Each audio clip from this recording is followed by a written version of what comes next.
Bonjour et bienvenue sur la chaîne Fab Peer-to-Peer Investissement.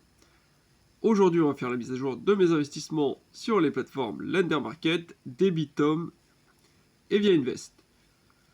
Alors, c'est parti pour Lender Market. Alors là, ça va être la vidéo un peu comme j'avais fait sur pas la précédente vidéo, mais celle encore avant.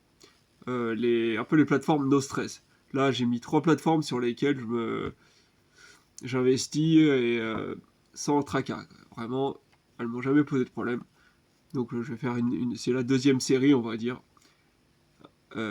Plateforme no stress. 2012,35 euros d'investis sur cette plateforme, 141,36 euros de profit et un taux moyen de rendement de 14,70%. Quelques retards qui s'accumulent, mais habituels sur cette plateforme, et ça n'a jamais posé de problème.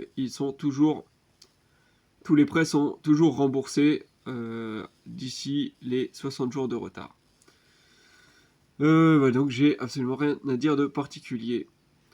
J'ai investi la totalité de ma balance, donc c'est tout bon.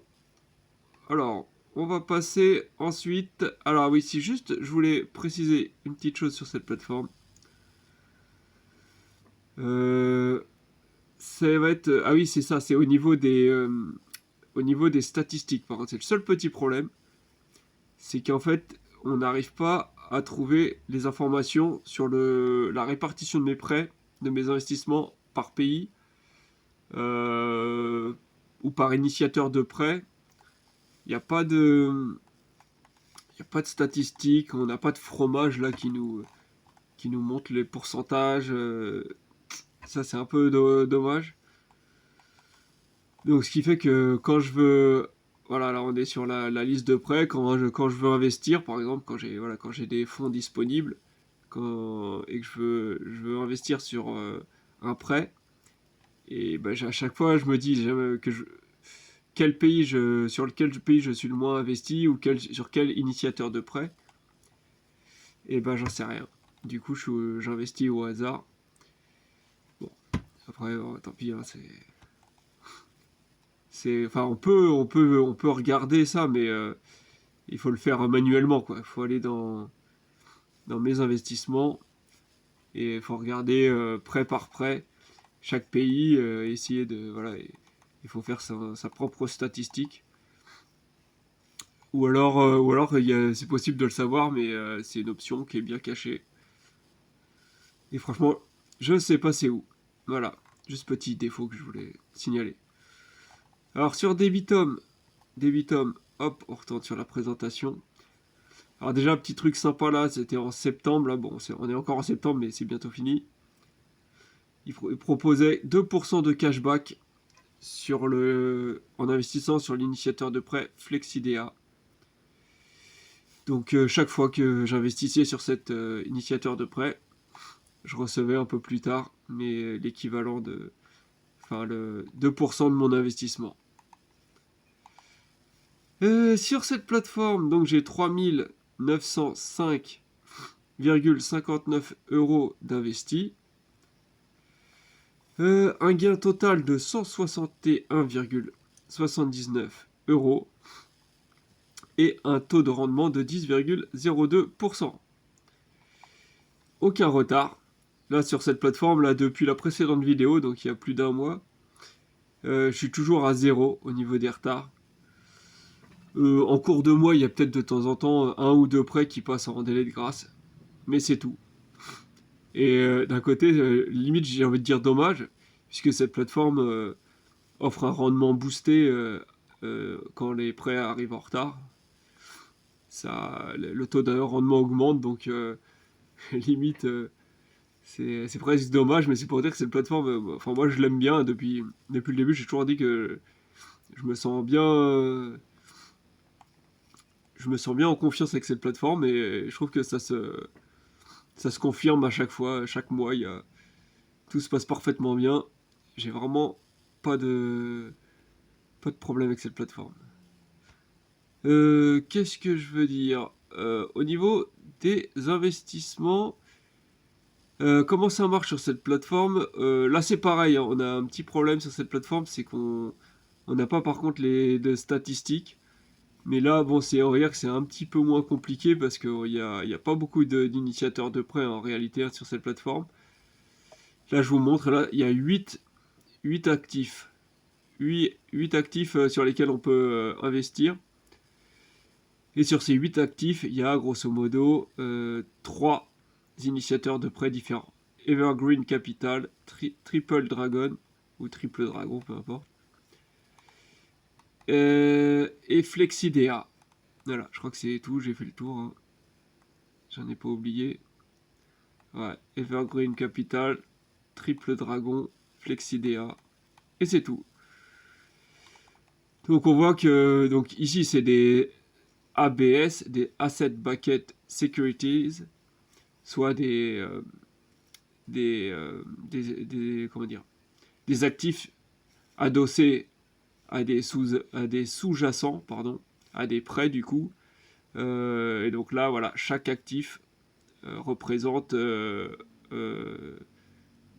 22 prêts, enfin pas plusieurs prêts, là 22, ici 5, là 5, là 23. Bref, ça dépend ça dépend de chaque actif, hein. Ils ont chacun leur particularité, un taux de rendement différent, 9,5, 8,25, 8, etc. Et un nombre une échéance aussi différente, enfin voilà quoi. Et donc ils regroupent des prêts qui ont à peu près les mêmes caractéristiques et ils proposent aux investisseurs d'investir dessus. Donc on n'investit pas directement sur les prêts, hein. Je rappelle que du coup c'est ça l'avantage des ABS. C'est en réalité on prête notre argent à un initiateur de prêt et cet initiateur de prêt avec cet argent génère des prêts à des particuliers. Qu'est-ce que je veux dire d'autre? Donc, par contre, un petit défaut aussi sur cette plateforme, c'est qu'il est impossible d'avoir le détail justement de ces différents prêts sur lesquels sont adossés les actifs. On n'a pas le détail exact, le nom de le nom de la personne, ça c'est jamais le cas, mais l'âge, la nationalité, des choses comme ça. On n'a aucun de ces détails-là. Là, c'est les documents, mais ça va pas être inscrit dessus. Hein. Il me semble que j'ai déjà cliqué dessus. Non, regarde. Là, c'est les détails de l'initiateur de prêt, mais on n'a pas le détail des particuliers qui ont généré les prêts. Ça, on n'a pas le détail. On n'a pas le détail des 22. Ouais, des 20, enfin, je sais pas s'il y en a 22 sur celui-là, mais voilà. On n'a pas le détail. Si, 22, voilà. On n'a pas le détail des 22 sous-jacents. Ça, c'est juste un peu dommage. Bref, voilà, donc grosso modo, je fais le tour de cette plateforme. Il y a 3275 DEB, ça c'est donc toujours la monnaie crypto de cette plateforme. Et je sais toujours pas ce qu'on peut en faire. Voilà, c'est à peu près tout ce que j'ai à dire sur cette plateforme. On passe à Via Invest. Via Invest, donc, avec en tout 1132,54 euros d'investis sur la plateforme. Au niveau des intérêts, j'ai reçu là 3,12 euros sur les ABS, hein, toujours les prêts sécurisés. Et sur les prêts classiques, j'ai reçu 14,76 euros. Alors, qu'est-ce qu'on peut dire d'autre sur cette plateforme? Donc là, par contre, j'ai de l'argent à investir. Parce que là, je viens de faire un versement de 100 euros récemment. Juste, je crois, même problème pour cette plateforme. On n'a pas les statistiques de répartition par pays, par initiateur de prêt de nos investissements. Ou pareil, c'est bien caché, je sais pas. Mais moi, je les vois pas. Je vois pas toutes ces informations-là. Donc, je sais pas. Là, je clique sur mes investissements.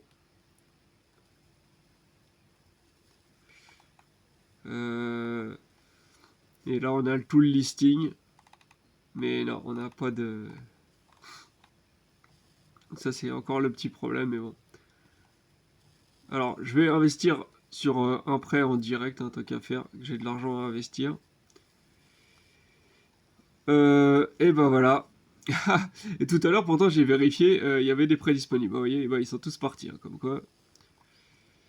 Bon, bah, tant pis. Hein, là, c'est... Alors, il reste toujours des single prêts. Enfin, des single loans. Normalement, j'ai aussi un auto-investissement qui est en route aussi, mais peut-être il n'a pas eu le temps d'investir pour le moment. Ah, il reste que des prêts comme ça, ouais, bah, je préfère investir sur les ABS. Bon, l'avantage de cette plateforme, c'est qu'il reste encore les deux possibilités d'investir sur les ABS et sur les prêts personnels. Bon, moi j'aurais voulu sur les ABS. Bon, tant pis, bah, c'est pour ça que mon auto-investissement n'a pas fonctionné. Et ben, on va attendre, tant pis, c'est pas grave. Bon, bah voilà. Donc, ces trois plateformes fonctionnent parfaitement bien, pour moi en tout cas. Et les seuls problèmes que je trouve, c'est que voilà, c'est au niveau des statistiques. On ne retrouve pas la répartition en pourcentage par pays, par initiateur de prêt. Donc c'est un peu embêtant pour la diversification. Bien que pour Debitum, comme on a vu, il n'y en a pas beaucoup des initiateurs de prêt. Donc c'est pas si compliqué que ça de diversifier.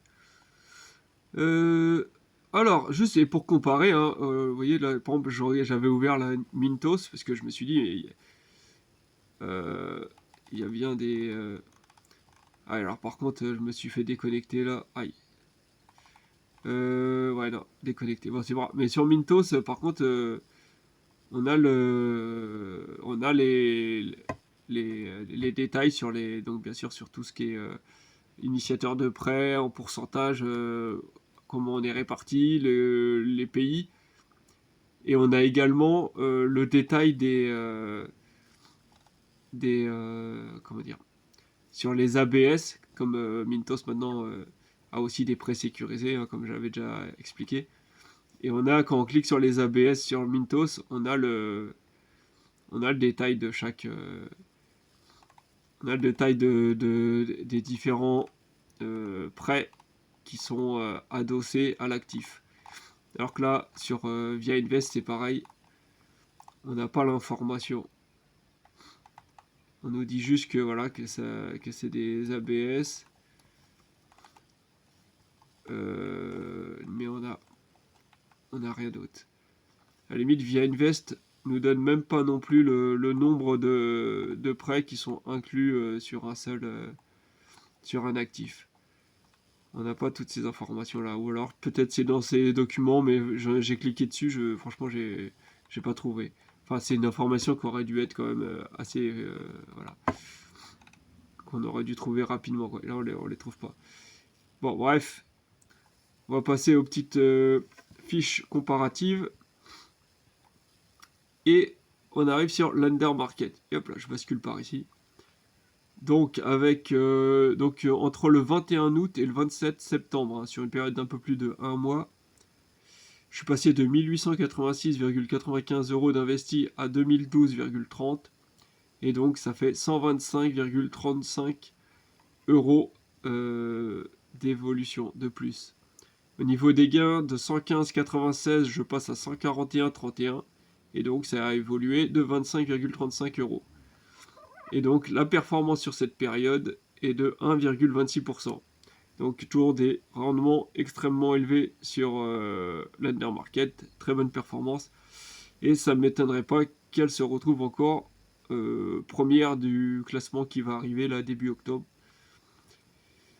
Parce que clairement, j'ai pas d'autre plateforme qui me donne de tels rendements par mois. Au niveau de la performance de Via Invest, alors donc entre le 16 août et le 27 septembre, donc là une période d'un peu plus de 1 mois, presque 1 mois et demi, on est passé du 814,21 à 1132,54, soit une évolution de 318,33. Et au niveau des gains de 6,38, je passe à 17,88. et donc une évolution de 11,50. Donc voilà, ce qui donne une performance sur cette période, donc de un peu plus de 1 mois, de 1,02%. Donc très bonne performance. Voilà. Mais c'est quand même 1 mois et 10 jours, hein, même un peu plus, ouais. 1 mois et 12 jours. Donc la performance est pas mal, mais elle est sur une plus longue période que l'undermarket. Et on passe au suivant, c'est des Bitom, donc du 21 août au 27 septembre. Donc là c'est pareil, comme l'undermarket, c'est plutôt autour de 1 mois et quelques jours. 3641,56 euros. On passe à 3905,59 euros. Et donc ça a évolué de 264,03 euros. Au niveau des gains, de 134,47, on passe à 161,79. Et donc une évolution de 27,32 euros. Et donc une performance de 0,70% pour cette période d'un peu plus de 1 mois. Donc c'est bien aussi, ça tourne bien. Bien sûr, la performance est un petit peu plus faible sur Debitum, mais j'ai l'impression que moi je me sens plus en sécurité au niveau de mes investissements, en tout cas sur Debitum, que sur l'Undermarket par exemple. Mais ça reste ces trois plateformes, des plateformes sur lesquelles je suis très serein. Ouais, là on voit 0,70 sur la même période que l'Undermarket, donc on n'est pas vraiment à x2, mais presque. Ouais, ça c'est vraiment l'undermarket, la performance est très élevée. Peut-être trop élevée, mais pour l'instant, voilà. En tout cas, si le risque existe, pour l'instant, il n'apparaît pas de manière flagrante. Bon, et bien sur ce, si vous avez des questions, vous pouvez me les poser en commentaire, ou d'autres, ou si vous avez des choses à partager. Et sinon, je vous dis tchuss, à la prochaine vidéo. Bye.